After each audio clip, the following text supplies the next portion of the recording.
Mortal.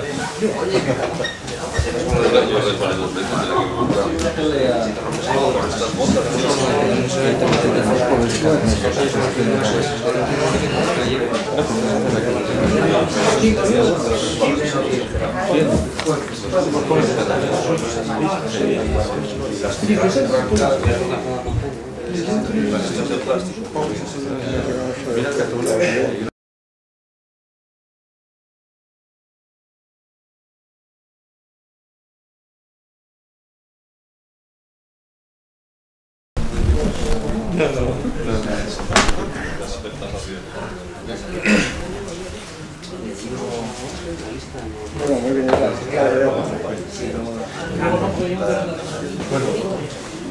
me pregunta Aitor si cuándo se presenta el libro de del mito de la derecha. Aquí en Oviedo es el día 27, jueves 27 a las 8 en la Nueva España, claro, en Club Prensa Estudiante. Jueves 27 ya. Jueves 27 a las 8. Es el día que tenían el hueco que me dieron y ahí sale. O sea, que coincide con el último jueves del mes. Ah, pues sí. Ah, que había reunión. Claro, Había reunión de La nada. reunión de NAES, el observatorio de eso. No se puede hacer otra es cosa. que si no ya era para diciembre. Me mandabas para allá. ¿Eh? Me mandé la presentación. Sería lo de igual, ¿no? Muy bien, bueno, pues vamos a seguir con... Yo tenía una nota aquí sobre las causas segundas en relación con el tema del último día, Ah, muy bien. que si eso era todo No, sí, sí, le habla muy bien.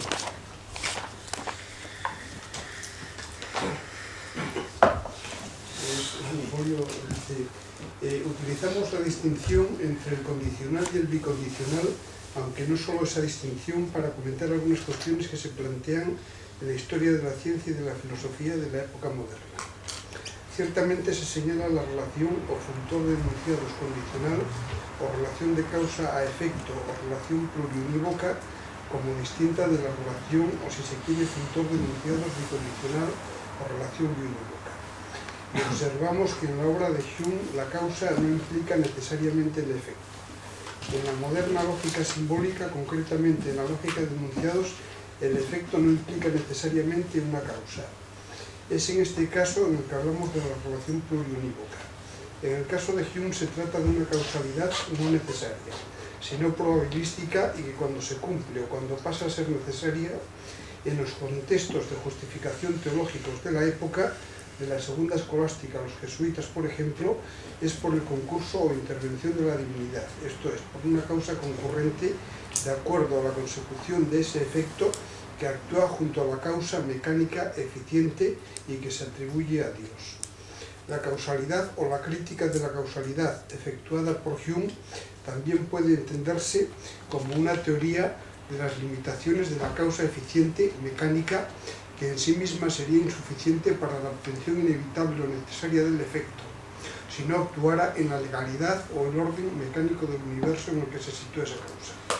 En ese sentido, si nos atenemos al racionalismo cartesiano, podría plantearse, si esto es una versión que no es precisamente demasiado original, ¿no?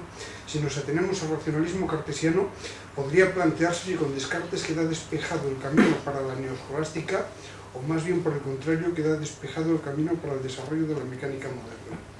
Aquí, con las matizaciones que haya que hacer ateniéndose a los textos, entendemos que se cumple más bien la segunda opción. En la crítica del juicio teleológico, ocupa la segunda parte de la crítica del juicio kantiana, se trata tanto en la analítica como en la dialéctica del juicio teleológico de mostrar que las causas finales, como diferentes de las causas eficientes, caen fuera de los objetos de la naturaleza tal como los estudian las ciencias físicas y naturales. Las causas finales vienen a constituir un elemento introducido por la razón como distinta del entendimiento, niveles en el que se viene a mantener la ciencia subjetiva en la consideración de algunos fenómenos u objetos o actos de la naturaleza. En cualquier caso, y en tanto que desalojada de las ciencias físicas y naturales positivas, la causalidad final viene a situarse en el ámbito del juicio, que cae en llama reflexionante, que puede intentar una conceptualización teleológica de la naturaleza con mayor o menor éxito frente al juicio determinante que efectúa una conceptualización mecánica de la naturaleza en la que la causalidad final es desplazada en beneficio de la causalidad. La causalidad final es puesta por la razón en la consideración de la naturaleza, incluso sin tener fundamento en el objeto, tal como considera la ciencia positiva. Eso tiene que ver con las obras de Kelsen y de Carl Schmitt, entre otros. Sí, Algunos de los conceptos básicos sí, no, ya veo ya por dónde está. de los años 20. Bueno, esto es muy largo de analizar, lo hemos dejado por otro día porque nos deja un poco el asunto. En líneas generales, a mí me parece que esa interpretación que es frecuente de Hume, pues está más bien inventada, porque si leemos el Tratado de la Naturaleza Humana, de Sentimiento Humano de Hume, allí no hay ni rastro de estas consideraciones, porque allí hay un capítulo de Hume que titula La lógica de la causalidad, y allí va, que luego que ha sido formalizado muchas veces, en tiempos yo recuerdo que en la facultad explicábamos esto y formalizábamos lo de Hume, por ejemplo, un libro de Reichenbach formaliza lo de Hume con cierta razón, porque lo que en el fondo hace Hume es reducir la causalidad a una sucesión de términos que se repiten, y por tanto la lógica de la causalidad consiste no en la mera sucesión. Eso es precisamente, yo creo, lo más original de Hume. No es siempre aquello del post hoc ergo propter hoc, ¿no? Porque una cosa A viene después de B, no es suficiente. Hume dice que eso no es la causalidad, sino que hace falta que B se reproduzca varias veces y que se mantenga la regularidad entre la primera clase y la segunda, ¿no? Y entonces, claro, lo que Hume hace es reducir la causalidad a una relación, eso, a una relación, que en este caso sería una relación de uniformidad de sucesiones.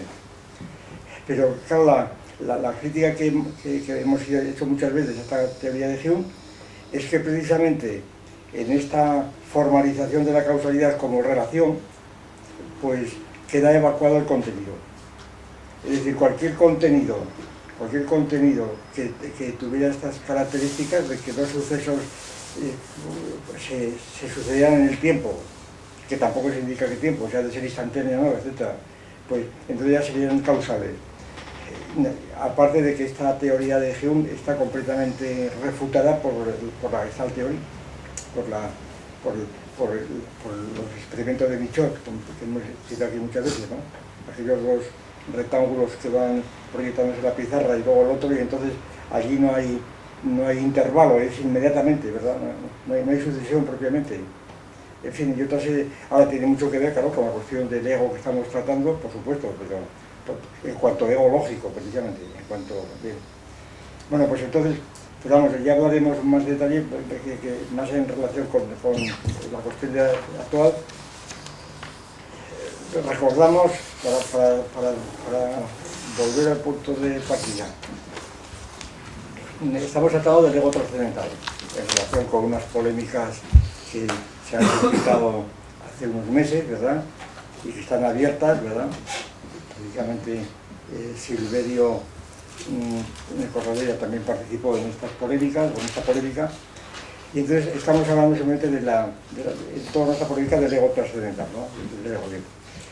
Y habíamos planteado esta cuestión, bueno, no vamos a repetirlo, habíamos simplemente establecido el análisis de esta cuestión desde el punto de vista del concepto de primum cognitum y de primum ontologicum, ¿verdad? El primer conocido y el primer ser, una palabra. Dado que la cuestión del ego, pues en general suele ser considerada muchas veces, seguramente por quienes confunden el ego, el primum cognitum con el primum ontologicum, como una cuestión idealista. Es decir, si el ego es el primum ontologicum y el primum cognitum era la misma cuestión, entonces esto es idealismo puro, claro, esto es Descartes, sobre todo Fichte, etc. Y entonces, por eso estábamos estableciendo el análisis de estos conceptos del primum cognitum en sus relaciones con el primer ontológico, y para analizar la cuestión, pues sobre todo para ver los términos que implica. Bueno, lo que venimos a decir, si no recuerdo más, a lo que veíamos a concluir el otro día era que cuando hablamos de un primum, es porque estamos tratando una multiplicidad clasificada, que hay una clasificación, una ordenación de clasificación. Es decir, si hubiera una multiplicidad que fuera siempre uniforme, que no habría clasificación, e idéntica, es el de Parménides, entonces no habría primero ni segundo, ¿verdad? Habría la eternidad, no habría primero ni segundo. Si hubiera una multiplicidad totalmente aleatoria e infinita, pues tampoco habría primero ni segundo, es decir, que sencillamente sería aleatoria, es decir, todo sería primero y todo sería bien. Entonces, la cuestión es que cuando hablamos de primum, es porque nos referimos a una multiplicidad, a una estructura, a un sistema, lo que sea, una totalidad, compuesta de factores o de componentes o de partes finitas y ordenadas, de algún modo ordenadas, por algún criterio, cualquiera que sea, y estas ordenaciones pueden ser múltiples. Por ejemplo, pues pueden ser ordenaciones de carácter epistemológico. Es decir, primeros conocidos que a veces están en relación con los primeros seres, ¿verdad? Ya lo decíamos otro día, es con el primer ser, sobre todo en cuestiones de la evolución. Es decir, constantemente, ya me parece que hablamos de esto otro día, la idea del primum cognitum en los seres vivientes pues se va relacionado muchas veces con el primer ser para ese viviente, que es el seguir viviendo, ¿no? El seguir viviendo. Y entonces por eso el primum cognitum del ser viviente pues, es el conocer los factores que resultan necesarias para su propia vida, su propia existencia. Es la teoría del hambre, ¿no? Es decir, las primeras sensaciones que tiene un viviente, pues es, sobre todo las sensaciones carenciales, pues yo que sé, de agua, de sodio, potasio, etcétera, y entonces de ahí vienen las primeras alarmas, cuando hay sistema nervioso, que produciría la sensación de hambre. Entonces, y si esta sensación es un conocimiento, como decían aquellos teóricos del hambre, pues el primum cognitum tendría mucho que ver con el primum ontológico. Otro ejemplo, tomado de la medicina, para manifestar la medicina hipocrática, vamos, igual se puede poner cualquier otro ejemplo, es un ejemplo que hemos utilizado muchas veces. Para ver la conexión entre el primum cognitum y el primum ontológico en casos concretos, no metafísicos. Pues, por ejemplo, aquellos famosos síntomas hipocráticos, el rubor, el calor y el dolor. Rubor, calor, dolor. Estos son síntomas, en el sentido hipocrático, síntomas, es decir, algo que conocemos del tumor. Es decir, rubor, calor, dolor, tumor, ¿verdad? Entonces, el tumor es la realidad, claro, es el primum ontológico, y estos son lo primero que se conoce, el tumor. ¿Cómo se conoce un tumor? Porque hay un dolor, o porque hay calor, o hay rubor, ¿verdad? Y entonces, ahí parece como si el propio tumor, la propia realidad que llamamos tumor, pues se manifestase a sí misma, por ser el primum ontológico de esta multiplicidad, es como si se manifestase a través de los síntomas. Es el control de síntomas, ¿no? Palabra. El síntoma sería el primum cognitum de una realidad que hay que analizar y que se manifiesta precisamente en el síntoma, como conocimiento, ¿no? Y así sucesivamente. Claro, y ya el otro día suscitamos la cuestión de que todo esto implica que entendemos por conocimiento, conocimiento de los conceptos más borrosos que hay, el conocimiento. Nosotros suponemos siempre que conocimiento, que siempre que hablamos de conocimiento sin entrar en más deliberaciones, siempre se supone un sujeto y un objeto, de algún modo. El sujeto es el que conoce y el objeto es la realidad conocida, más o menos. Y por eso el primum cognitum y el primum ontológico no están tan vinculados, ¿no? Ahora, ¿este sujeto quién es? Este sujeto es un viviente, ¿pero qué es un viviente? ¿Es un procariota que es un viviente? Parece que no, parece que tiene que ser una célula eucariota, por lo menos, una neurona, ¿verdad? Con núcleo y citoplasma y todos los orgánulos que tiene una célula. Entonces, este viviente, cuando empieza a conocer como animal unicelular o como pluricelular. Sin embargo, claro, ya decíamos otro día cómo, de hecho, los fisiólogos pues no distinguen muchas veces entre órganos sensibles de conocimiento y sensores que detectan, ¿verdad?, que detectan un estímulo, por ejemplo, que detectan una molécula de cloro o de oxígeno, ¿verdad?, inmediatamente dan la señal y se responde. Ahora, esta respuesta es química o bioquímica o es cognoscitiva. Esa es la frontera famosa, no ya entre animales y hombres en general, sino entre células que ni siquiera son prezoológicas, es decir, que son procariotas, por así decirlo. Es decir, que la cuestión es todavía... Y sin embargo, de hecho en tratados de fisiología y demás y de evolución, pues aquí no se distingue, se empiezan a hablar de señales, de que se acusa la señal, ¿verdad?, que se pueden traducir rápidamente por conocimiento. Claro, se dirá, bueno, es que aquí se está hablando de dos tipos de conocimiento, el conocimiento sensible y el conocimiento intelectual. Bueno, la distinción clásica, lo escucho decir, esa distinción clásica de conocimiento sensible e intelectual, es decir, los 5 sentidos externos e internos, los sentidos externos e internos, y luego los intelectuales, entre los conocimientos internos, las sensaciones internas llamadas, la memoria, la imaginación, el sentido común, ¿verdad?, la estimativa. Entonces claro, la estimativa está ya representada, lo que los aristotélicos y escolásticos llaman estimativa, está representada por estos detectores que valoran precisamente el significado teleológico precisamente de esos sensores que han revelado un objeto que es nocivo o que es beneficioso para su salud, ¿verdad? Que ahí está todo revuelto.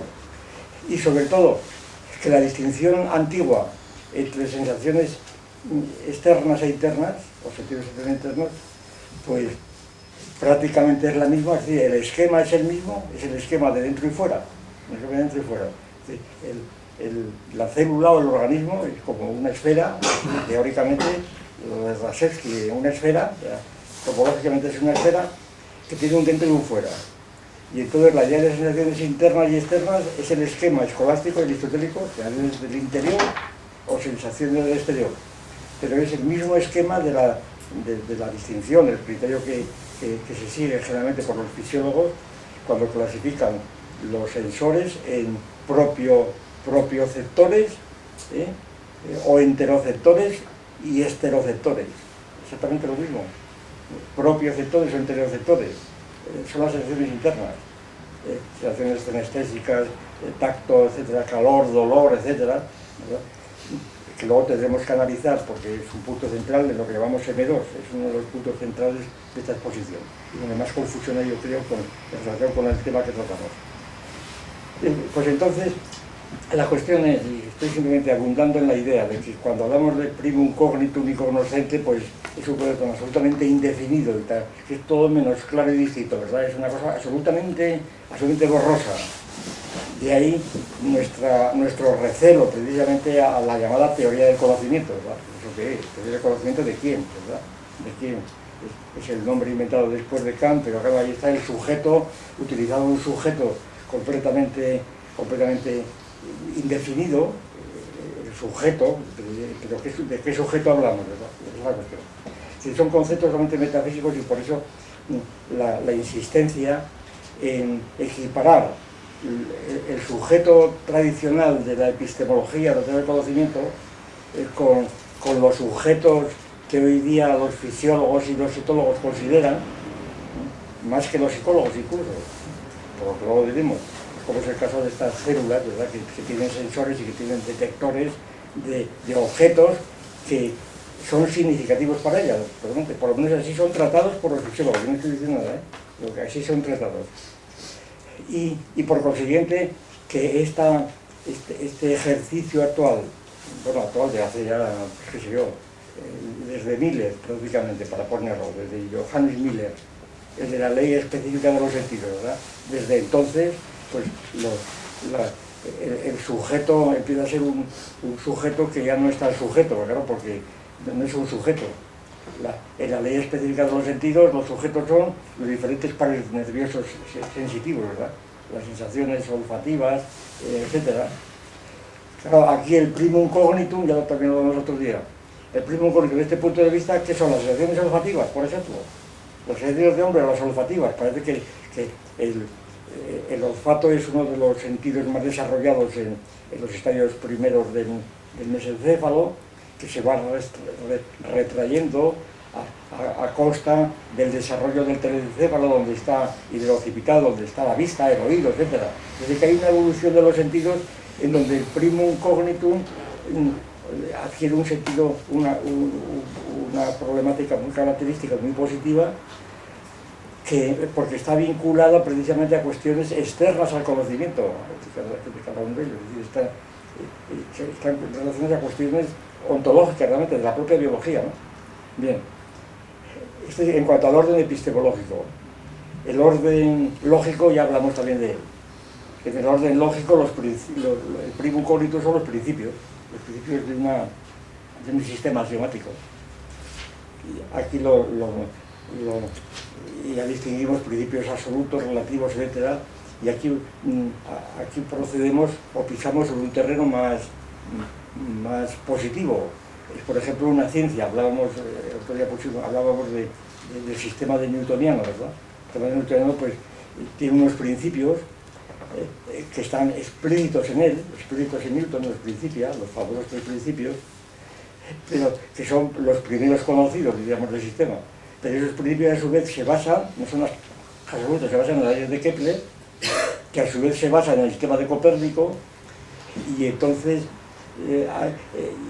y luego las leyes de Kepler resulta que son un caso particular del propio sistema de Newton. Es decir, que ahí el primum cognitum luego resulta que depende del otro primum ontológico, que es la teoría de la gravitación, ¿verdad? Que es primero ontológicamente la ley de Kepler, que es un caso particular. La distinción, por tanto, entre el primer conocido en sentido absoluto y relativo, etc. La idea central en este punto, porque claro, aquí nosotros vamos a negar que haya un primum cognitum, un primum ontológico del materialismo, no hay primer conocido ni... Lo que ocurre es que se suele interpretar el ego trascendental como un primer conocido, esa es la cuestión, sin decirlo. Esa es la orientación crítica, la perspectiva crítica en la que estamos. Entonces, la idea de un primum cognitum pues supone que efectivamente es el caso del cogito, que también analizamos, el cogito cartesiano, cuando volvemos a ver, cuando dice Descartes el cogito ergo sum, ¿verdad? Ese cogito es el primer conocido. Pues evidentemente no es el primer conocido, claro, es el primer conocido, porque Descartes, luego lo veremos, pues empieza conociendo otras cosas, diciendo que conoce otras cosas. Por ejemplo, conoces la estufa que tiene enfrente, las fieras, las paredes de su recinto, su propio cuerpo, conoce otras cosas. Lo que pasa es que eso que conoce a lo mejor no es conocimiento, según el criterio que establecíamos, que un conocimiento verdadero solamente es el verdadero conocimiento, o viceversa. Y entonces ahí Descartes, según dice, él no está conociendo nada, más que dudando, está dudando, no conoce nada. Ahora, entonces no es el primum cognitum, pero sin embargo tiene una prioridad, se dice psicológica, la prioridad de la duda, el conocimiento probable. Lo primero pero está conociendo, ¿o qué es eso que está haciendo Descartes? Está conociendo. Según su propia doctrina del conocimiento no está conociendo nada, pero está dudando. Y sin embargo, sobre esa duda, que no es conocimiento, asienta el primer principio. Es decir, eso también demuestra el embrollo completo que hay en este asunto, un embrollo total, ¿verdad? El embrollo que los franceses lo han llevado al límite ya con los análisis sobre el cartesianismo, ¿verdad? Es decir, cuando se habla de mentalidad cartesiana como definición del entendimiento claro y distinto, vamos, yo no he visto mayor paradoja, ¿verdad? Difícilmente puede haber, a mi juicio, un pensador tan confuso como Descartes, ¿verdad? Totalmente confuso, como estamos viendo. Esto de cogito ergo sum es la confusión completa, ¿verdad? Porque se revela a través de esto del primum cognitum. Es el primer principio. Y luego resulta que no es el primer principio, porque luego el cogito depende de Dios. ¿Sí? El embrollo es total, desde el punto de vista de ser el instaurador de la filosofía moderna. Es un embrollo completo, absolutamente completo. Es lo más oscuro que puede haber a mi juicio. Bien. Luego hay otros órdenes, además del orden epistemológico, pues el orden heurístico, el orden de investigación, cuál es lo primero en la investigación, o el orden doctrina, que se llamaba el orden del sistema, el pedagógico, ¿verdad? Por dónde hay que empezar, por ejemplo, por dónde hay que empezar la enseñanza de la química tradicional. Hay que empezar por la tabla de Mendeleev, es decir, por el final, o hay que empezar por el principio, por la historia de la química, cuando se descubre el oxígeno, etc. ¿Cuál es el primero en el orden de la doctrina? Esta distinción la utilizó mucho Marx en el Capital, el orden de exposición y el orden de investigación, etc. Es una distinción que Marx la utilizó mucho en el Capital con ellos, pero muchos, claro.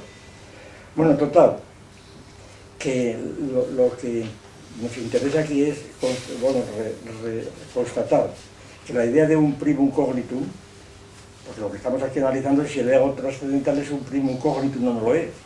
Esa es la cuestión, a eso vamos, ¿verdad? Si el ego trascendental es un primum cognitum y un primum ontologicum o no lo es. Ese es el planteamiento que hacemos. Y entonces, recuperar la idea de que un primum, cualquiera que sea, pues supone siempre una clasificación. Y entonces, si recurrimos a las clasificaciones tradicionales de los sistemas científicos o filosóficos, vamos a hablar de los sistemas filosóficos, pues resulta, la sorpresa es, bueno, la sorpresa, sí, bueno, podría parecer que el ego figura en las grandes tablas de ideas o de categorías, ¿verdad? Y sin embargo no es así, es decir, si se toman las famosas ideas de Platón del sofista o del filebo, el ser, lo uno, lo distinto, etc., ahí no aparece el ego por ningún lado, ¿verdad? En las tablas de categoría de Aristóteles, las diferentes versiones que da, tampoco aparece el ego, tampoco aparece el hombre en las tablas de categoría de Aristóteles, el hombre no aparece. Ni aparece la cultura, por ejemplo. Bueno, la cultura, muchas veces lo hemos dicho, la cultura, quizá hay un rastro de la idea de cultura en la tabla de Aristóteles, hay un rastro en el predicamento habitus, ¿verdad? Es un rastro, pero de lo demás no hay ni rastro en las demás categorías. Salvo que se diga, hombre, el ego es sustancia, cantidad, cualidad. El ego es sustancia, bueno, pero sustancia es cosa de decir. Es un género tan abstracto que comprende al ego. También se puede decir, el ego es cualidad, ¿no? Por ejemplo, así lo entendía Hume más o menos. El ego es un conjunto de cualidades, de sensaciones, de impresiones que luego se reúnen con el nombre de ego, la famosa idea de las cuentas del collar y el hilo del collar, ¿no? Es un hilo que se mete a las cuentas del collar que lo mantiene unido, pero ese hilo es completamente imaginario.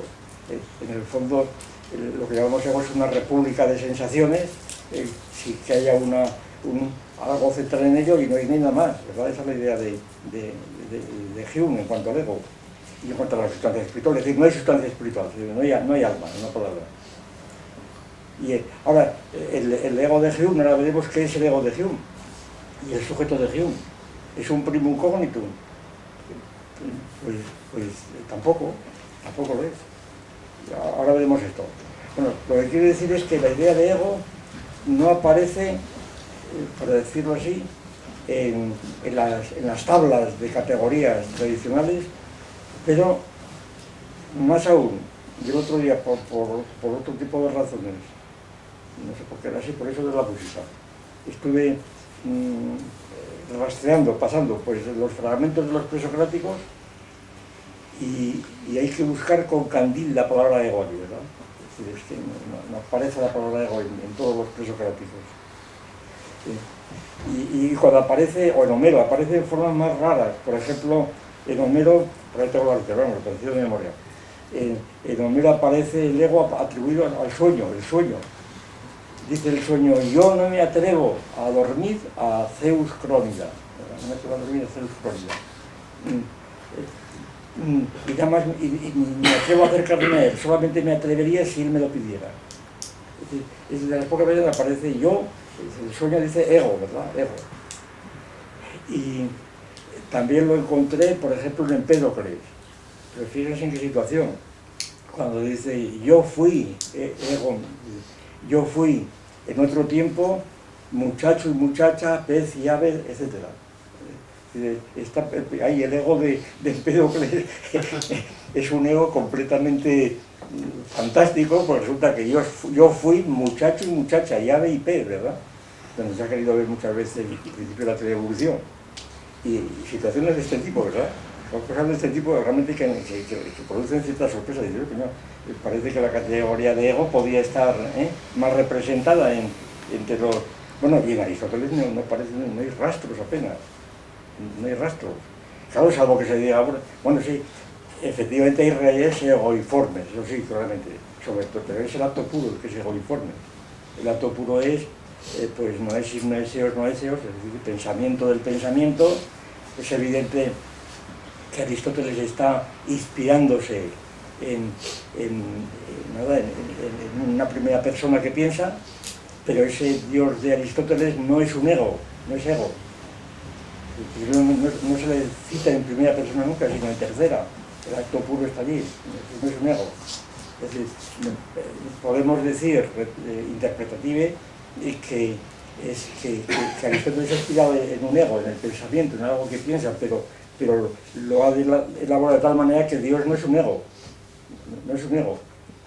Es decir, es muy interesante ver, por tanto, y esto yo no creo que sea casual, vamos, yo por lo menos lo interpreto de momento como algo que tenía que ser así, de una otra manera, porque la idea de ego, en el sentido, y sobre todo de egotración, aparece precisamente con el cristianismo y con el judaísmo. Aparece con el judaísmo y con el cristianismo. En un sentido ya importante, ¿verdad? Claro, efectivamente se puede decir, bueno, pero es que además el ego no aparece como tal, probablemente en la filosofía cristiana. Vamos, que yo ya he visto así, directamente. Sí, hay sin duda... Perdón, San Agustín dice que Sócrates es el primer cristiano. Bueno, bien, claro, y Sócrates y Erasmo también decía Sante Sócrates ora pro nobis, decía, ¿verdad? Que era el primer cristiano, pero eso no quiere decir que... porque sí, se habla del alma, es el alma, pero el alma no es el ego, es el alma, o el entendimiento. En el de ánima de Aristóteles, en el de ánima, que también estuve rastreándolo, el de ánima de Aristóteles no aparece el ego absolutamente ninguna sola vez. Está hablando del entendimiento y del alma, pero y de las cosas, pero no aparece el ego. Es decir, en el de ánima de Aristóteles, que es el lugar donde mejor podría aparecer, ¿verdad? Allí no hay rastros del ego. Es decir, que la idea de ego es una idea muy particular, particularísima, y que está ligada, pues, paradójicamente a sistemas que al parecer no tenían por qué tenerla, sistemas realmente idealistas, en primero espiritualistas, materialistas después.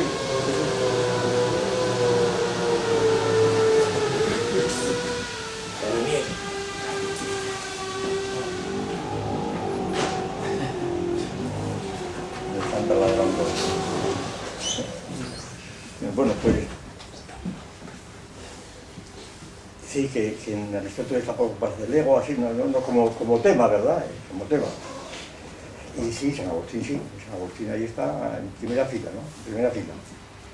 Y sobre todo, como veremos luego, en el Antiguo Testamento, en el Éxodo, ahí aparece el ego, vamos, en la definición de Dios, en la definición de Yahvé, ahí está. Y claro, la costumbre, como ya decíamos otro día, la costumbre consiste, bueno, pero la Biblia, ¿qué tiene que ver con la filosofía? Hombre, pues todo. Es que la vida es un mito, pues anda que el ego de Hume, más mito, ¿verdad? Es decir, si empezamos con el mito, tan mito es una cosa como la otra, ¿no? Y es decir, es imposible determinar qué es un mito y qué deja de ser un mito, ¿eh? Yo creo que lo importante es ver cuándo aparecen funcionando las ideas, donde quiera que aparezcan, ¿no?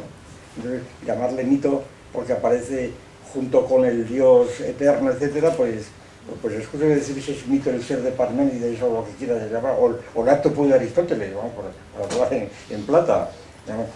¿Qué tiene más? Hay que darle más prestigio al acto puro de Aristóteles que a Yahvé. ¿Qué diferencia hay?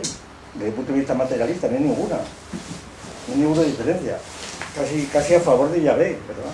Es decir, que desde el punto de vista de una crítica materialista, esta distinción es completamente clerical, por así decir, interna al clero, por decirlo así, ¿verdad? Pero es un poco como la distinción de derecha e izquierda, tal como la veían los soviéticos, es una distinción burguesa, pero es completamente externa, es una cosa parecida, ¿verdad?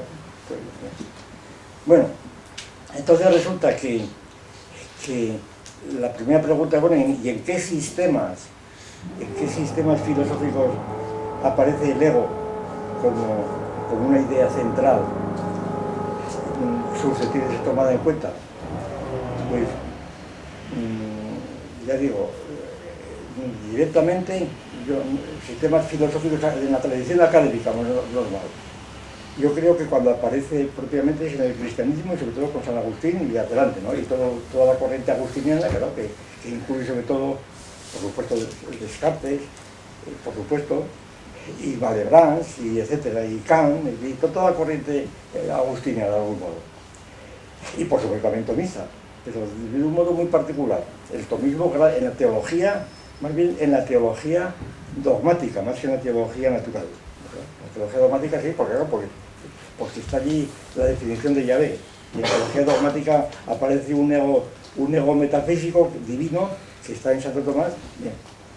Entonces esta cuestión, como vemos, lo cual, desde el punto de vista nuestro, la idea de ego trascendental, precisamente su presencia en la teología metafísica, es lo que acredita precisamente la importancia ontológica de la idea del ego. No sé si me explico, ¿verdad? Es decir, que el ego no tiene nada que ver con la psicología, eso estoy diciendo yo, no tiene prácticamente nada que ver con la psicología, desde el punto de vista filosófico. Y que tratar de estar vinculando el ego a la psicología, pues ese es el error garrafal a mi juicio de perspectiva. Porque en filosofía el ego aparece en esos contextos teológicos o metafísicos. Aparece el ego. Cuando dice Yahvé, ahora lo leemos, yo soy Yahvé, yo soy Yahvé. Ahí aparece el yo en primera fila. Dice, hombre, es que ese yo no es psicológico. Pues muy bien, pues ¿cómo va a ser psicológico? Si tiene otras funciones el yo cuando aparece el ego, eso es lo que quiere decir. Quiere decir que la cuestión de como ven es complejísima y sobre todo, y por eso hace falta, yo creo, tomar estas distancias, porque si no, no sabemos de qué estamos hablando. Y estamos siempre, yo creo, prisioneros de que el yo, sobre todo psicológico, como si supiéramos lo que es psicológico, cuando psicológico no es nada, literalmente, en este contexto, psicológico no es nada. Primero, porque contamos, seguramente dijimos el otro día, con toda la tradición de la psicología objetiva, para la cual el ego es un tabú. Si la psicología objetiva elimina el ego simplemente es un tabú, es un constructo. La psicología objetiva elimina el ego, completamente. Incluso el yo pienso, no es yo pienso, sino algo piensa en mí, ¿verdad? Algo piensa en mí. Es decir, no es yo, el yo no piensa, el yo es un tabú para la psicología objetiva, no digamos para el conductismo. Y entonces, ¿qué pasa? ¿Que se trata de eliminar el ego que llamamos psicológico? Tal como vamos a hacer aquí, no. La diferencia, y mi argumento principal es toda la escuela de Piaget, ¿verdad? La epistemología genética, es que lo que se llama psicología en este contexto no es psicología, es epistemología. Es epistemología. ¿Por qué? Por esta razón. Es decir, el ego, el yo, el sujeto, es ya por sí mismo un concepto crítico, no es psicológico, no es fenomenológico, como dice Husserl. No es un concepto, ni el ego natural es un concepto ya crítico. ¿Por qué? Porque el yo significa la negación del objeto. Y esto ya en todos los experimentos de Piaget se ve claramente. Es decir, cuando empieza el yo a aparecer en el niño, es precisamente cuando el niño distingue lo que es una sección suya y lo que es un objeto que al principio, cuando tiene 2 o 3 o 4 o 5 meses, no distingue el niño sus sensaciones de los objetos que le rodean. No lo distingue. No hay yo. El yo es un concepto que va apareciendo progresivamente en el niño, según multitud de experiencias muy conocidas, y entonces el yo no es algo que esté ahí presente a sí mismo como pretendía Descartes o todos los de las invenciones completas de Descartes. El yo es la presencia del alma a sí misma. ¿Pero eso qué es? La presencia del alma a sí misma.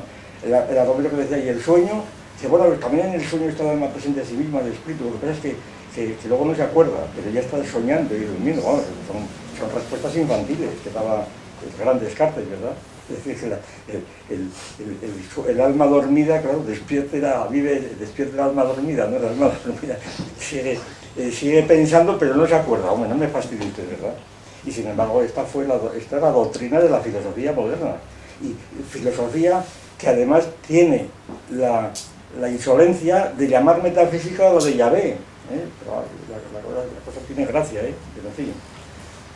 Entonces, la idea de la tríada, por así decir, la tríada, las tres grandes ideas, en donde tampoco aparece explícitamente el ego, sobre todo en sus versiones escolásticas, académicas, por ejemplo, de Bacon o del propio Kant. Las tres ideas de Bacon, como sabemos, pues son el de mundo, el de homine y el de numine. Las tres ideas con las que muchos empiezan la filosofía moderna, ¿no? Ahí no aparece el ego. Si da hombre, el ego está en de homine, pues, y en el de numine también está el ego, ¿verdad? Ahí no aparece el ego. Las tres ideas de Kant, las tres ideas trascendentales, ilusiones trascendentales llama Kant, son, porque resultan de los silogismos, como saben, pues son ideas lógicas. Es decir, Kant, las tres ideas son ideas lógicas, no son psicológicas. Resultan de los silogismos categóricos, hipotéticos y disyuntivos. Entonces, allí no aparece tampoco el ego, aparece el alma. Hombre, se supone que el alma está con el ego, ¿verdad? Pero no, el alma de Kant no es el ego. Aparece el alma, aparece Dios y el mundo, efectivamente. El alma aparece dentro de los silogismos categóricos, por tanto tiene que ver con la idea de sustancia, etc. No aparece el ego allí tampoco. Ahora, sin embargo, esta clasificación aparece mucho más en todo lo que llamaríamos concepciones del mundo, pues no propiamente académicas, sino teológicas o mundanas, como se quiera llamar, occidentales, porque naturalmente si vamos a la filosofía oriental el ego allí desaparece por completo, el ego es un concepto occidental.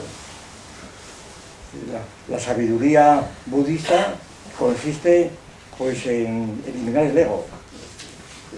El ego desaparece en Brahman, ¿verdad? No hay ego.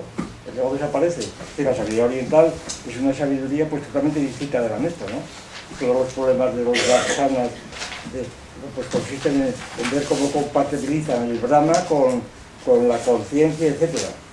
Es decir, yo creo que la idea de ego está vinculada de un modo directo a la filosofía, al pensamiento occidental y además sobre todo cristiano, sobre todo a partir del cristianismo, así como en líneas generales.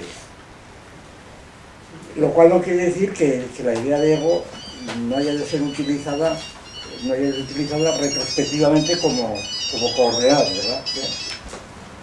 Entonces,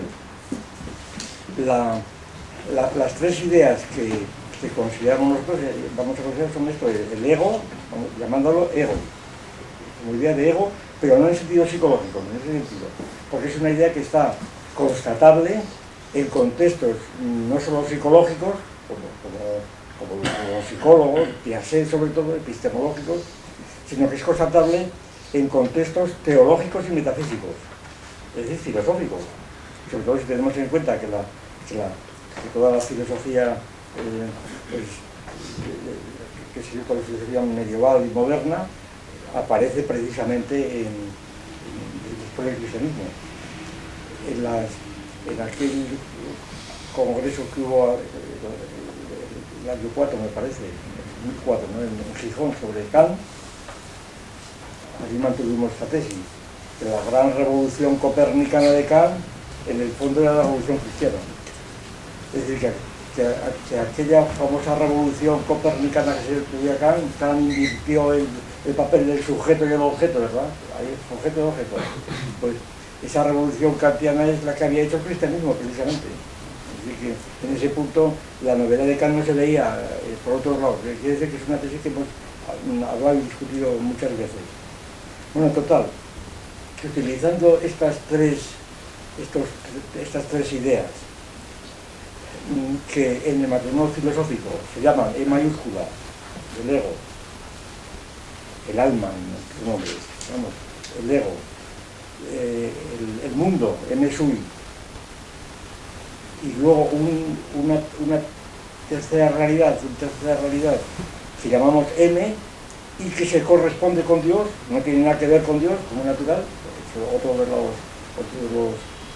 los errores, pero aquí estamos hablando de analogías de proporcionalidad en diferentes sistemas, ¿verdad? En un sistema idealista, en un sistema materialista, naturalmente el sistema materialista tiene que tomar las ideas de los otros, no necesariamente que son las que han recibido, no hay otras, pero reinterpretadas. Porque no es que se dice, no, es que M es Dios, es que el ego es el ego, es el yo pienso de Kant, no el ego de Kant, el yo pienso de Kant. Pues no, sí, efectivamente se ha comparado y en el saber materialista se parece directamente el ego trascendental referido a Kant, al yo pienso de Kant. Pero eso no quiere decir que sea el yo pienso de Kant, quiere decir que cuando estás hablando de ego estás inmediatamente, para que la gente entienda lo que es E, y eso tiene que ver con el yo pienso de Kant, pero no es el yo pienso de Kant, es una reinterpretación del yo pienso de Kant, como tampoco tiene que ver con el yo de San Agustín, es una reinterpretación materialista del ego de San Agustín. Es decir, esto supone que los sistemas están pues vinculándose los unos a otros, están en conflicto y al mismo tiempo en continuidad, como natural, lo pasa en general, yo creo, en todos los seres orgánicos. Entonces, las correspondencias no son identidades, como decimos muchas veces, no es identidad, pero sin embargo son imprescindibles para saber de qué estamos hablando. Porque si tú dices ego, es que es imposible entenderlo, ego, porque ego inmediatamente dice psicología, como se acuerda de Freud, dice el ich, ¿verdad?, el superego y el ello, ya está, el ego, o de Verne, se acuerda de Verne, y entonces el ego, el adulto, el padre, el hijo, etc. Inmediatamente ego nos remite a la psicología, pero no es psicología, como natural, por ahí va las cosas. Bueno, total, para ir avanzando un poco. Entonces la cuestión del primum cognitum, así planteada, y el primum ontológico, ya se presenta desde el principio en una perspectiva que es ontológica, llámese metafísica, teológica, porque es ontológica, que no es psicológica, ni sociológica, ¿verdad? Que es otra perspectiva distinta desde el principio. Y por tanto que no cabe decir que el yo trascendental es, por ejemplo, la suma de todos los egos psicológicos individuales. Porque eso es un despiste descomunal, no tiene nada que ver con eso, ¿verdad? Que el ego trascendental, aquello que decíamos, el sumatorio de todos los egos individuales, que es lo que dice Ortiz-Urbina, eso es un despiste descomunal, no tiene que ver con esto, es otra perspectiva, ¿verdad? Eso es lo que se quiere decir con esto. Y entonces, claro, la cuestión del primum cognitum, pues, aquí, desde este punto de vista, pues aparecen tres posibilidades primarias. Es decir, el primum cognitum es el ego, el primum cognitum es el mundo, el primum cognitum es Dios. Las tres famosas posibilidades que hay, que corresponden realmente a doctrinas muy conocidas, súper conocidas, como son las siguientes, verán. Vamos a pasar rápidamente para ilustrar cómo va este asunto. Una tradición llamada realista, desde el principio, es la que sostiene que el primum cognitum es precisamente el mundo que nos rodea, el entorno, el mundo físico, el mundus spectabili, el mundo de las cosas que nos rodean, de los cuerpos que nos rodean. El mundo que envuelve al sujeto corpóreo, al sujeto conocente. El mundo de los objetos que envuelve al sujeto conocente. Esta es una tesis, como es bien sabido, que es aristotélica sobre todo. La tesis de Aristóteles. El primum cognitum es aquella famosa frase de Aristóteles: nada hay en el entendimiento que antes no haya estado en los sentidos. Tesis que Aristóteles defiende frente a Platón, frente al innatismo de Platón. Las ideas innatas de Platón, o atribuidas a Platón, o los amigos de las ideas, las ideas innatas, si son anteriores al nacimiento y además son eternas, pues no son primeras tampoco, es otro tipo de primacía la que tiene, ¿no? Entonces, Aristóteles sienta que el primer conocido son las cosas sensibles. Y esta tesis la reciben los escolásticos, sobre todo Santo Tomás, no San Agustín, sobre todo Santo Tomás. Es decir, es más, la tesis del primum cognitum es una tesis que se trata ampliamente en la Suma Teológica, me parece la cuestión 87 y otras muchas, ¿verdad? Y es una cuestión central en el tomismo, y además sumamente paradójica, porque con esto Santo Tomás lo que está tratando de demostrar más o menos es que Dios únicamente se puede conocer a través del mundo, ¿verdad?, de las 5 vías, y está refutando todo tipo de argumentos a priori, etcétera, argumentos de San Anselmo, etcétera. Todas las 5 vías, como recuerdan ustedes, empiezan por la misma fórmula: sensu constat, es decir, consta por los sentidos, ¿verdad?, que hay cosas que se mueven, cosas de ese tipo, ¿no? El punto de partida son los sentidos, es el conocimiento empírico, pero el conocimiento empírico que nos remite a las cosas mismas, a las cosas reales, a las que se supone que son cosas reales. Principio que no tiene nada que ver con el empirismo de Hume, es la cuestión, porque el empirismo de Hume no tiene nada que ver con esto, a pesar de que se confunde totalmente, por una razón, y de Locke lo mismo, porque el empirismo inglés no dice en absoluto que todo nuestro conocimiento empieza por las sensaciones, porque el concepto de sensación de Santo Tomás o de Aristóteles es totalmente distinto de los ingleses. Es decir, las sensaciones son impresiones del alma, impresiones.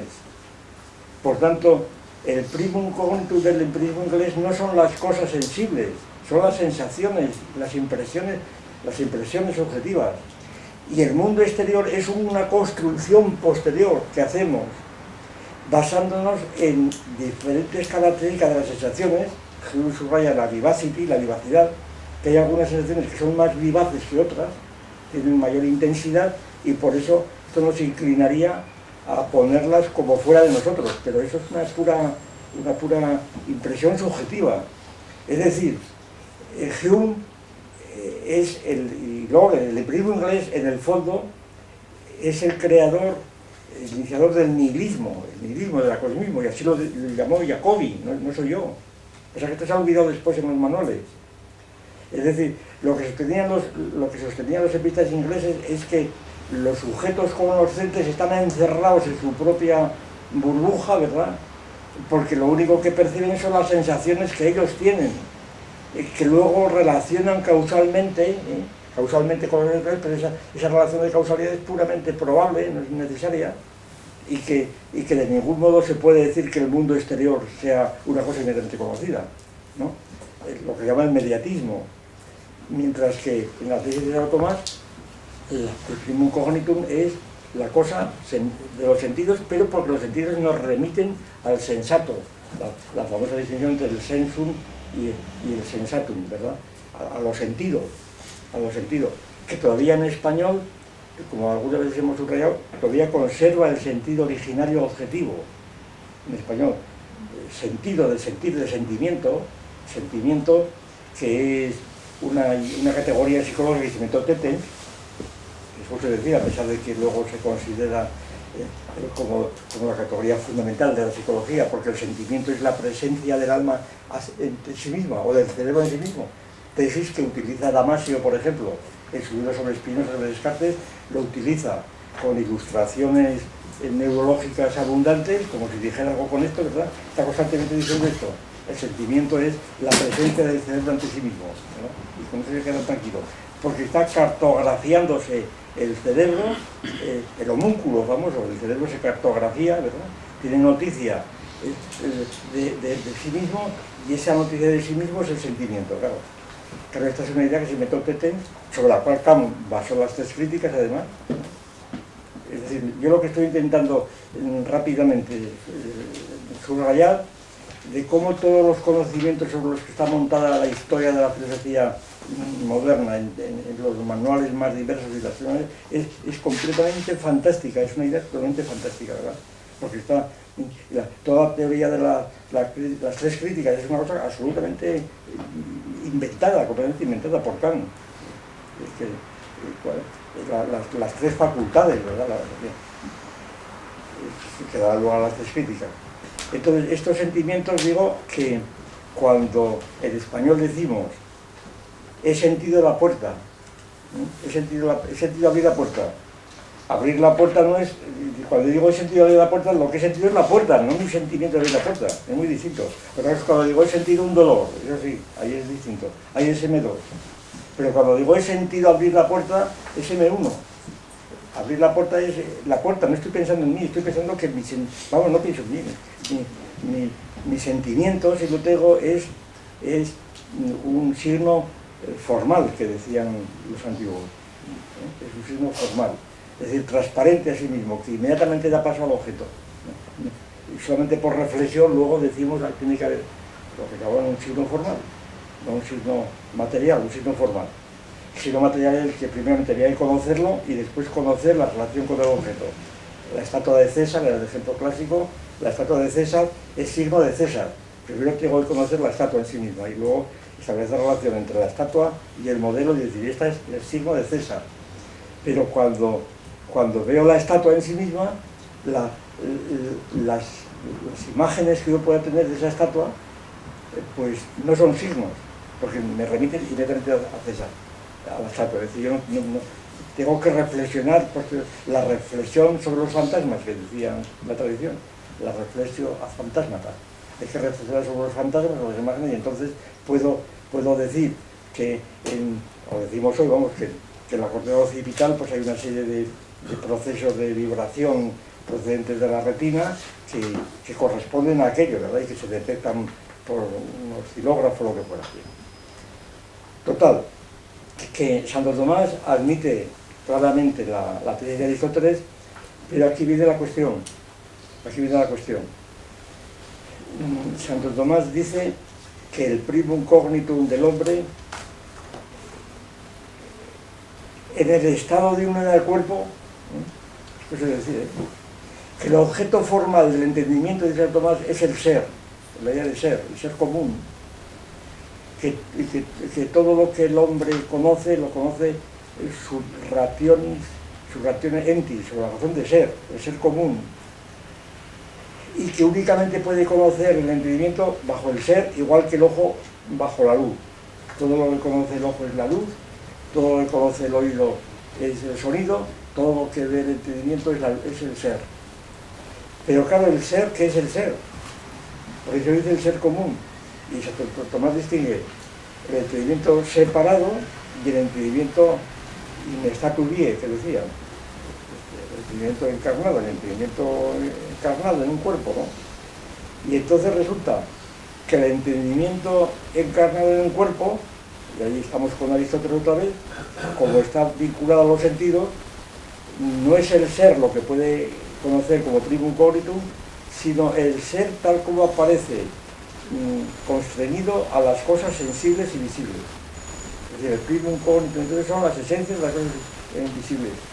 Esta es la interpretación, por ejemplo, muy común en Santo Tomás, es casi universal, pero está muy bien expuesta, si a alguno le interesa ampliarla, en el famoso libro de Manser, La esencia del tomismo. Allí dedica un capítulo al primum cognitum y a esta distinción que a él le parece extraordinaria, claro, porque es un dominico, que puedo decir, pero naturalmente la oscuridad no puede ser mayor, porque supone la situación del alma separada del cuerpo y unida al cuerpo.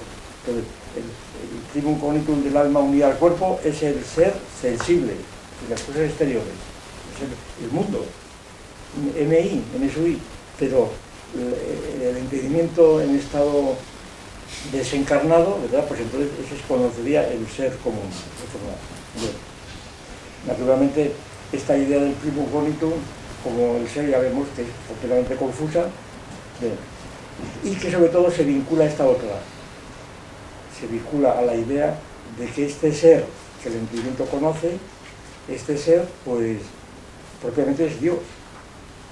Porque el ser, que es las consecuencias que saca Malebranche, sobre todo, y Descartes.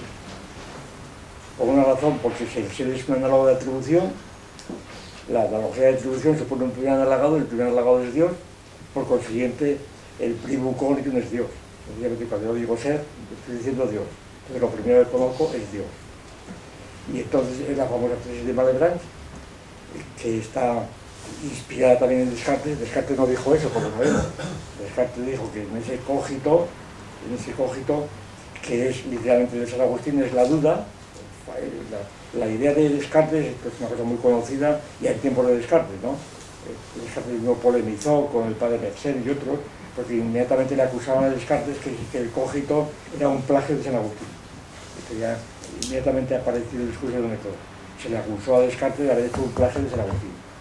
Y se señalaron los pasajes de San Agustín en donde de repente aparecen fórmulas que son prácticamente las mismas que las del cogito ergo sum, ¿verdad? Sí, todavía más explícitas, porque Descartes dice yo pienso, luego existo.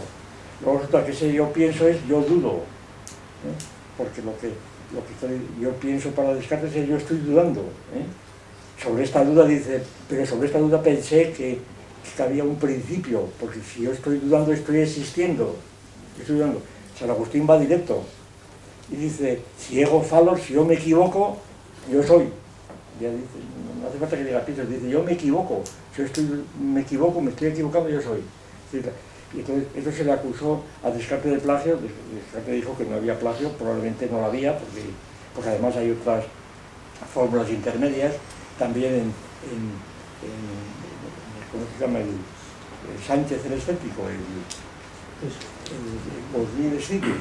En el quod nihil scipit de Sánchez el escéptico también aparecen fórmulas parecidas, que es una anterior a Descartes, que es una tradición, más o menos. Sin embargo, en la Antonina Margarita de Gómez Pereira, que se lo suele considerar el precursor de Descartes, esos agustilismos desde el principio hasta el final, todo lo que dice de que conocemos cosas que no hemos visto, recordamos, todo eso es agustilismo de arriba abajo. Sí, las ideas innatas, más o menos. Entonces, seguramente que la inspiración de San Agustín está ahí, aunque las fórmulas puedan ser. Pero la Antonina Margarita es todo. Eso es muy importante, mira, eso es una línea importante, sobre todo por la influencia de Descartes.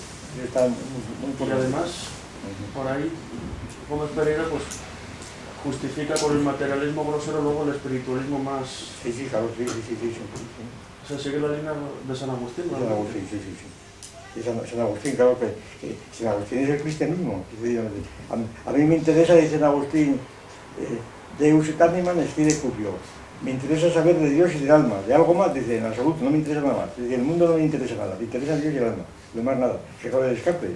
Es decir, el cogito, que es la duda de San Agustín, luego yo existo, y entonces, pero claro, existo como duda.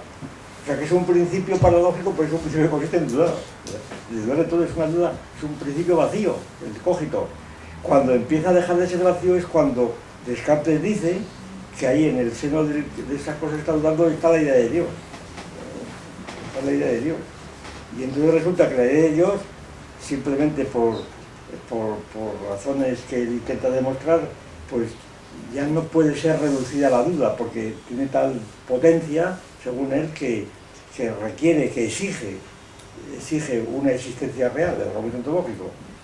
Y entonces únicamente cuando ya Dios, que lo ha extraído del cogito, no de las 5 vías, lo ha extraído de sí mismo, cuando ese Dios se le presenta como un ser necesario y veraz, lo de veraz ya es unas peticiones de principio tan groseras que produce asombro, ¿verdad? Asombro.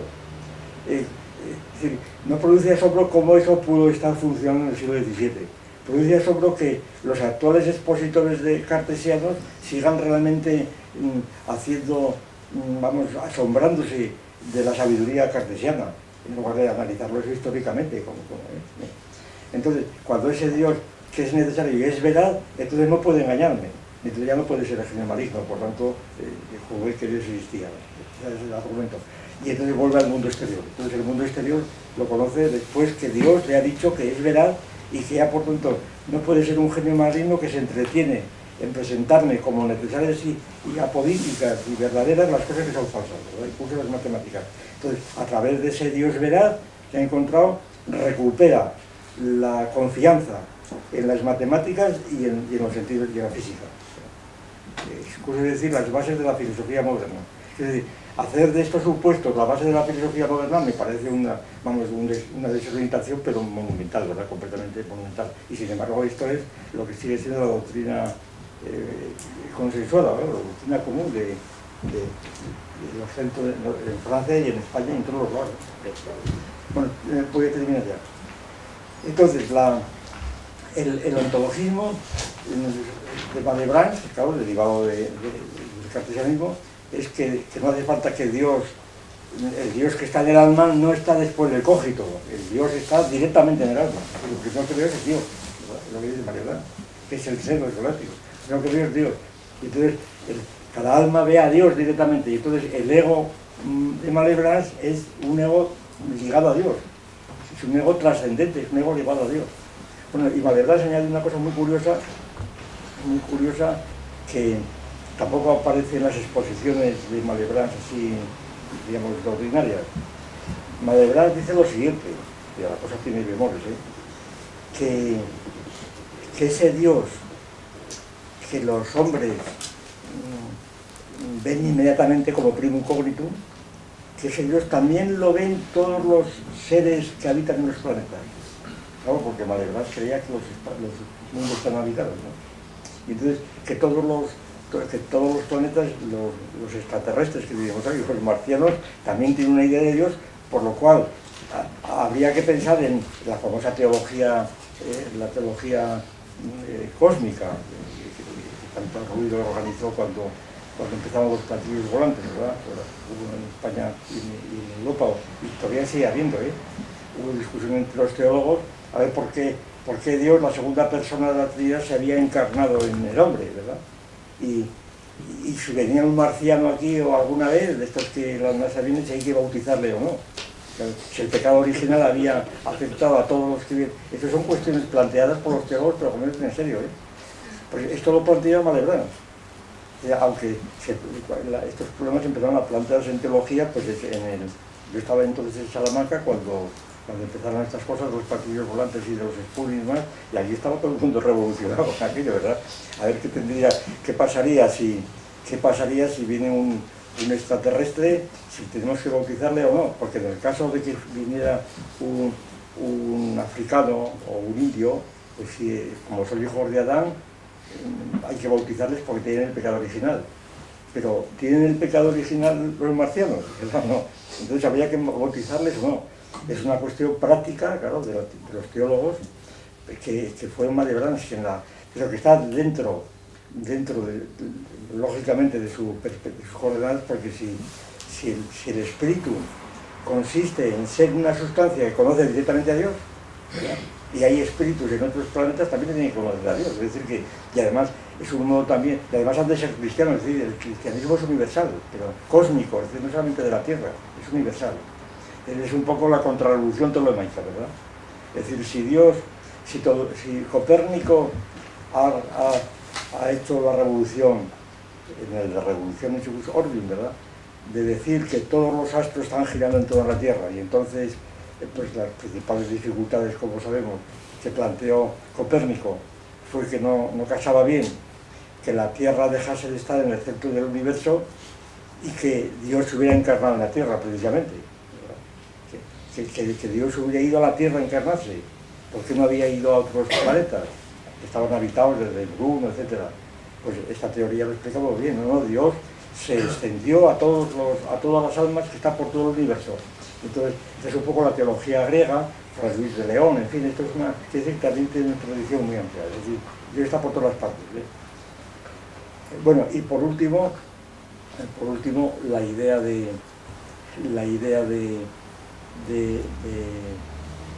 primum cognitum, bueno, como lego, que ya habíamos hablado de. Yo tenía aquí, nada, leer simplemente esto, simplemente lo tengo aquí recogido, que este problema del ego como si fuera un primum cognitum, en el caso de la fenomenología, resulta que la diferencia entre Husserl, las meditaciones cartesianas, en las lecciones de Göttingen, etc., la diferencia de Husserl con Descartes podría reducirse así en este punto. Ahora leemos el párrafo y lo dejamos para otro día. Que en el caso cartesiano, como hemos visto, el cogito empieza a ser un cogito que consiste en la duda, consiste en dudar. Consiste en dudar y dudar de su propia existencia, al principio, dudar de todo. Absolutamente, la duda es una especie de nihilismo. Nihilismo que únicamente se detiene gracias a Dios, ¿verdad? Recurriendo a Dios, que está ahí. Y no es el nihilismo completo, lo que llamó nihilismo después, Jacobi y demás. Entonces, en el caso de Descartes, la duda es el contenido del cogito, hasta que se da cuenta de que esa duda consiste en tiene que ser y Dios, etc. En el caso de Husserl, la cuestión es distinta, porque la duda queda incluso conjurada por la epogé, Es decir, lo que hace Husserl es también partir no del ego, sino que también parte de lo que llaman el ego natural, es decir, el ego que conoce las cosas, conoce este árbol que está allí, el otro, es decir, conoce las cosas como nada. Es decir, que Husserl no es ningún marciano, que cuando en la lección donde, según la escolástica husserliana, donde empieza la tecnología, que son estas lecciones de Goethe, en la tercera lección, pues dice esto. Dice, bueno, primero conocemos las cosas, ¿no? Este árbol, y claro, y dudamos, ponemos entre paréntesis su existencia. A lo mejor este árbol es una ilusión, a lo mejor no existe. A lo mejor no existe. Entonces lo niego, dudo. No puedes dudar siquiera. Simplemente lo pones entre paréntesis. Es decir, no dices si existe o no existe, lo pones entre paréntesis, la epogé, ¿no? Dice, el fenómeno, este es el fenómeno. Dice, el fenómeno en este sentido sucumbe a la ley a que hemos de someternos en la crítica del conocimiento, a la epogé respecto de todo lo trascendente. Es decir, aquí dice Husserl, no, este árbol que yo estoy viendo aquí, o esta estufa, que dice Descartes, yo no digo que si existe o no existe, simplemente la pongo entre paréntesis. ¿No? Ni siquiera dudo, ¿verdad? Claro, esto es una solución jesuítica, por decirlo de algún modo, ¿verdad? Aquí no hago más que ponerla entre paréntesis, no hago nada, bien. El yo como persona, como cosa del mundo, y la vivencia como vivencia de esa persona, insertados ambos, aunque sea de un modo completamente indeterminado en el tiempo objetivo, todo ello son trascendencias, y como tales, nosológicamente son cero. Nosológicamente quiere decir aquí, epistemológicamente, en la teología nuestra, son cero. Solo por medio de una reducción, a la que vamos a llamar reducción fenomenológica, es aquí cuando aparece la famosa idea de reducción fenomenológica en esta lección tercera, obtengo un dato absoluto, que ya no ofrece nada de trascendencia. Si pongo en cuestión el yo, el mundo y la vivencia del yo como tal, entonces la reflexión simplemente intuitiva, vuelta sobre lo dado en la percepción de la vivencia de que se trate, sobre mi yo, da el fenómeno de esta percepción. Por ejemplo, el fenómeno percepción aprendida como percepción mía. Entonces, aquí Husserl, vamos, está de un modo, por decirlo así, lo más ingenuo imaginable, bueno, a mi juicio, vamos, y siempre me lo ha parecido, está sencillamente adoptando una posición psicológica, en el sentido de que yo estoy en un árbol, a lo mejor este árbol no es real, a lo mejor es una ilusión mía porque tengo los ojos malos o por lo que fuera, ¿verdad? Pero yo entonces no dudo de él. Yo digo simplemente que yo estoy viendo, estoy poniendo paréntesis, estoy viendo que estoy diciendo, que digo que hay un árbol, pero que no digo que... Claro, es una cosa, una especie de deseo de mantenerse, vamos, es que no hay ningún misterio en esto, quiero decir, no hay ningún misterio ni ninguna profundidad en esto que se le atribuye, es una cosa absolutamente ingenua. Encontrar en esto profundidad es ganas de querer encontrar algo. Dice, desde luego también puedo volver a referir, está utilizando la primera persona, no está hablando de ninguna, está hablando en primera persona, como cualquier hijo del vecino, ¿verdad? Dice, también yo puedo, y una duda además, no era metódica, artificial, porque está pidiendo el árbol y dice que no quita nada, ni el olor, ni nada, ni el eso, simplemente que lo pone entre paréntesis. Bueno, pero ¿de qué me está usted hablando, verdad? Dice, desde luego que también puedo volver a referir este fenómeno en el mundo natural de consideración, y yo poniendo este yo en el sentido empírico, al decir de nuevo, yo tengo este fenómeno, es el mío, otra vez el mío. Pero ¿de qué está usted hablando? Ya sabemos de qué está hablando. Para obtener el fenómeno puro habría entonces de poner otra vez en cuestión el yo, igualmente el tiempo, el mundo, y así sacar a luz un fenómeno puro, la cogitatio pura.